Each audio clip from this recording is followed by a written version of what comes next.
যে কোনো স্বাধীন দেশে আইনের একটা মিনিমাম স্ট্যান্ডার্ড থাকে, কিন্তু সেটা যদি গণতান্ত্রিক রাষ্ট্রের স্বাভাবিক বৈশিষ্ট্য হারিয়ে একটি জঙ্গলি রাষ্ট্রে পরিণত হয়, তাহলে তার কি পরিণতি হতে পারে বা কি অবস্থা হতে পারে সেটি মনে হয় এখনকার বাংলাদেশের আইনি ব্যবস্থা দেখলে যে কেউ অনুধাবন করতে পারবেন।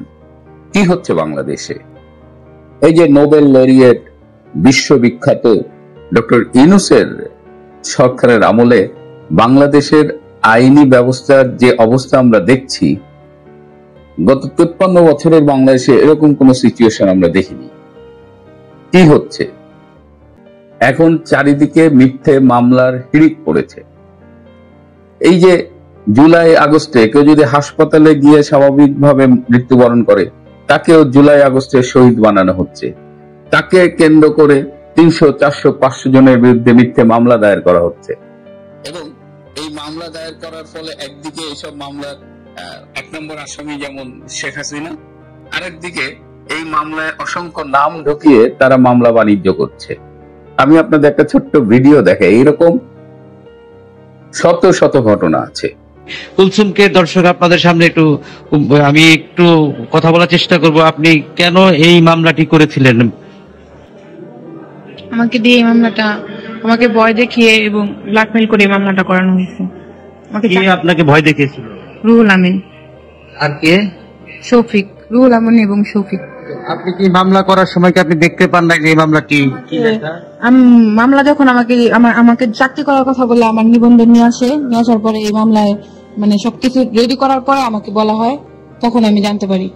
পুলিশ আপনাকে কেন নিয়ে আসলো এখানে? কেন নিয়ে আসলো? আমার পুলিশ, আমি মিথ্যা মামলা করছি, গণহত্যা মামলা যে করছি, মিথ্যা মামলা, এই জন্য আমাকে পুলিশ এখানে নিয়ে আসছে। আপনি কার কার বিরুদ্ধে অভিযোগ করছেন যে তারা আপনাকে মামলা করেছে? রুহুল আমিন এবং শফিক। কিভাবে তারা আপনাকে এই মামলা করার ব্যাপারে উৎসাহ দিয়েছে? তারা আমাকে চাকরির কথা বলে আনার পরে আমাকে বলে যে চাকরি করে কি করবা, এখানে তুমি সরকার থেকে 5 লাখ টাকা পাবা এবং প্রতি মাসে 20,000 করে ভাতা পাবা, তাহলে আর চাকরি করে কি করবা, এখানে এই মামলার বাদী হয়ে যাও। এখানে একজন যেহেতু মারা গেছে, তো মারা তো গেছে, সমস্যা নেই, তুমি বাদী হও। আপনি কক্সবাজার কেন গিয়েছিলেন? কক্সবাজার আমাকে নিয়ে যাওয়া হয়েছিল। কে নিয়েছে আপনাকে? রুহুল আমিন এবং শফিক। কেন? ওনারা হয়তো বা জানতে পারছে যে এটা মিথ্যা মামলা, পুলিশ যাই না গেছে, এই জন্য আমাকে নিয়ে মাইরা ফেলানোর জন্য এখানে নিয়ে গেছে। এখানে কি আর কি করেছে আপনার সাথে? সেখানে আমাকে আগের বার 3 দিন আটকে রাখছে, আমার ফোন টোন নিয়ে 3 দিন আমাকে ঘরের মাঝে আটকে রাখছে। এবার আমার সাথে আমার আপু 3 দিন আটকে রাখার কারণে আমার আপু জানতে পারছে যে আমি আমার আপুকে বলছি, ওনারা আরো প্ল্যানিং করছিল যে আমারে 3-4 জন দিয়ে ধর্ষণ করায়, আমাকে গুম করে, মানে গুমের একটা 3-4 জন দিয়ে ধর্ষণ করায় আমাকে বিচে নিয়ে ফেলায় রাখবে, আমি বলবো যে মামলার আসামি ওনারা আমাকে এরকম করছে। কিন্তু আমি রাজি না হওয়ার কারণে আমি চলে আসছি বাড়িতে। রাজি হওয়ার না কারণে আমাকে আবার নিছে। এই জন্য আমার আপু ভয় পাইছে যে ওনারা যে কোনো সময় আমাকে মাইরা ফেলতে পারে। এই জন্য আমার অভিযোগটা কার বিরুদ্ধে? শফিকুল এবং রুহুল আমিন। দর্শক, যে শফিকুল এবং রুহুল আমিন তাদেরকে কিন্তু পুলিশ হেফাজতে এনেছে। তো আমি আমার সামনে রয়েছে, আমি এই যে কারোর নামে মামলা ঠুকে দিলেই তার কাছ থেকে একটা বড় অঙ্কের টাকা নেওয়া যায়, এটা তো গেল মিথ্যে মামলা। এদিকে যখন যাকে ইচ্ছে গ্রেপ্তার করছে, যখন যাকে ইচ্ছে মব দিয়ে গণপিটুনির শিকার করানো হচ্ছে, আর যাদের গ্রেপ্তার করা হচ্ছে তাদের আদালতে এনে আবার আরেক নাটক হচ্ছে। আদালতে অভিযুক্তের বা আসামির নিরাপত্তা দিতে রাষ্ট্র ব্যর্থ, সরকার ব্যর্থ, নিরাপত্তা বাহিনী সম্পূর্ণ ব্যর্থ। এই যে জাতীয় নেতারা যারা আমাদের মন্ত্রী ছিলেন, রাজনৈতিক নেতৃবৃন্দ, তাদের অধিকাংশই আদালতে আসলে হামলা শিকার হচ্ছে। এটা বাংলাদেশে তো কখনো হয়নি।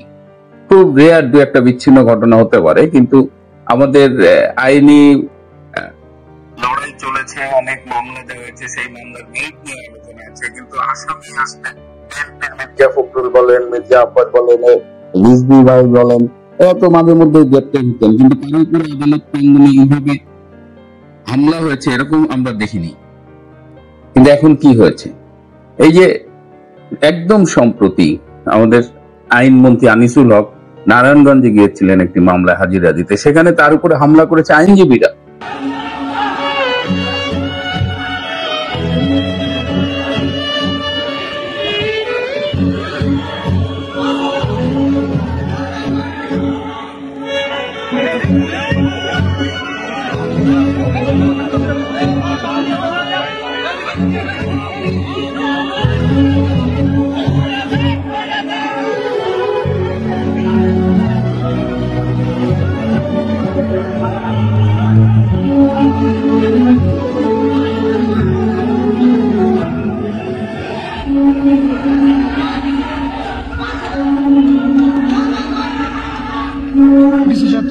সম্পর্ক ছিল এবং সম্পর্কের ব্যাপারটা ছিল ব্যাপারটা কারণে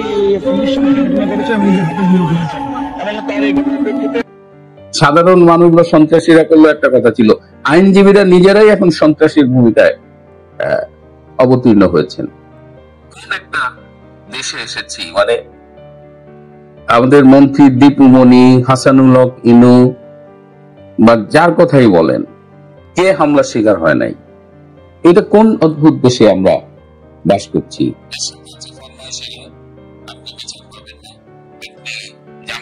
মামলায় জামিন পাবেন না, আদালত জামিন দিলেও আপনি জেল থেকে বেরোতে পারবে না। সেখানেও একটা সিন্ডিকেট কাজ করছে। সেখানে হয় আপনাকে অনেক টাকা দিতে হবে অথবা আপনাকে আবার জেলে রেখে দেওয়া হবে। জেল গেটেও হেনস্থার শিকার আমরা দেখেছি। এটা কোন ধরনের আইনি ব্যবস্থা? এটা কোন ধরনের সমাজ? আমি শুরুতেই বলেছি যে ডক্টর ইউনূস বাংলাদেশকে একটি জঙ্গি রাষ্ট্রে পরিণত করেছেন এবং আমরা সেটা দেখতে পাচ্ছি। এর সাথে আছে আবার রিমান্ড বাণিজ্য। যদি কাউকে আদালত থেকে রিমান্ডে পাঠানো হয় তাহলে পুলিশের নতুন বাণিজ্য শুরু হয় এবং প্রতিদিন পুলিশকে টাকা দিতে হয়। এই যে সমস্ত আইন, আদালত, বিচারাঙ্গনকে প্রশ্নবিদ্ধ করা হচ্ছে, ধ্বংস করা হচ্ছে, এর মূলে রয়েছেন এই সময়ের সবচেয়ে বিতর্কিত উপদেষ্টা আসিফ নজরুল। তিনি তার লোকজনই বলছেন, আমরা বলছি না, তার লোকজনই বলছেন যে তিনি ইতিমধ্যে 1000 কোটি টাকার বেশি অর্থ উপার্জন করেছেন এইসব বিভিন্ন অনিয়মের মাধ্যমে।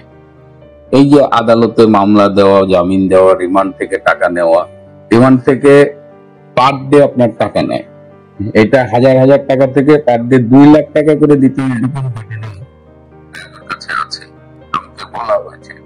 তো এরকম একটা অবস্থায়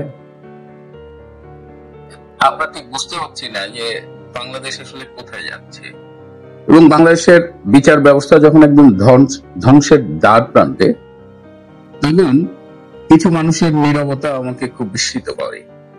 আপনারা জানেন যে আমাদের কিছু বুদ্ধিজীবী আছে যারা শেখ হাসিনার আমলে পান থেকে চুন খসলেই টেলিভিশনের পর্দা গরম করে ফেলতেন, জাতির বিবেক হিসেবে রণহুঙ্কার ছাড়তেন। সেই মানুষগুলো কিন্তু এখন একেবারে পোতায় গেছে। সঙ্গম উত্তর পোতায় যায় না পুরুষের যন্ত্রপাতি, ঠিক এইসব বুদ্ধিজীবীদের দেখে আমার কাছে সঙ্গম উত্তর যন্ত্রপাতির কথা মনে পড়ে। সরি ফর মাই কম্পারিজন, কিন্তু আমি ভালো আর কোন উপমা এদের জন্য খুঁজে পেলাম না, কোন শব্দ নাই। আজকে সকালে একটা ঘুম থেকে জাহাঙ্গীরনগর বিশ্ববিদ্যালয়ের একজন অধ্যাপকের একটা ফেসবুক স্ট্যাটাস চোখে পড়লো। মিনমিনে গলায় একটা প্রতিবাদ করছেন, এই যে অভিনেতা সিদ্দিককে আক্রমণ করা হয়েছে, আবার কয়েকজন অভিনেত্রীর বিরুদ্ধে মামলা দেওয়া হয়েছে, এবং সেই স্ট্যাটাসে তিনি একটা লাইন লেখার পরে 2 বার শেখ হাসিনার বদনাম করেছেন, 74-এর বদনাম করেছেন। তো মানে এখনো তারা একটু সাহস করে শেখ হাসিনার নামটা একটু পাশে রেখে ইউনূসের সমালোচনা করতে পারেন না। আবার নতুন একটা বাহানা শুরু করছে, দেশটা দিয়ে দিচ্ছে, corridor has been given already to US and জাতিসংঘের কাঁধে বন্দুক রেখা। আপনারা জানেন, আমরা বারবার বলছি এবং এটা এখন এভিডেন্ট, ভিজিবল, এবং পররাষ্ট্র উপদেষ্টা নিজেই স্বীকার করেছেন যে তারা করিডোর দিতে নৈতিকভাবে সম্মত হয়েছে। এর মধ্যে ডাস্টবিন শফিক, বাঁচাও, ফালতু একটা প্রেস সচিব নাকি, সে বলছে না এরকম কোনো ডিসিশন হয়নি, আমরা কাউকে কোনো সম্মতি দেইনি। Who is he to tell that? He is lying. অমনি আমাদের সেই জাহাঙ্গীরনগরের সেই বুদ্ধিজীবী অধ্যাপক, শুধু উনি না, সবাই বলছে তাহলে মিথ্যে বলছে কে? পররাষ্ট্র উপদেষ্টা নাকি ডাস্টবিন শফিক? কেউ মিথ্যে বলছে না। সূর্য উঠেছে, সবাই দেখছে।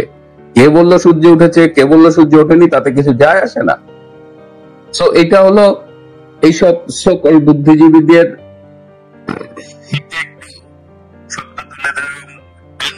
বিভ্রান্ত করার জন্য এই ডাস্টবিন শফিকদের বহুত পুরনো কৌশল। এসব বলে লাভ নেই, এসব মিথ্যে কথায় চিড়ে বুঝবে না। বাংলাদেশের পাইন মারার সমস্ত প্রক্রিয়া শেষ, এখন শুধু মারা খাওয়াটা ধারাবাহিকভাবে আমাদের দেখে যেতে হবে। কিন্তু এই অবস্থাতে একটা দেশ চলতে পারে না।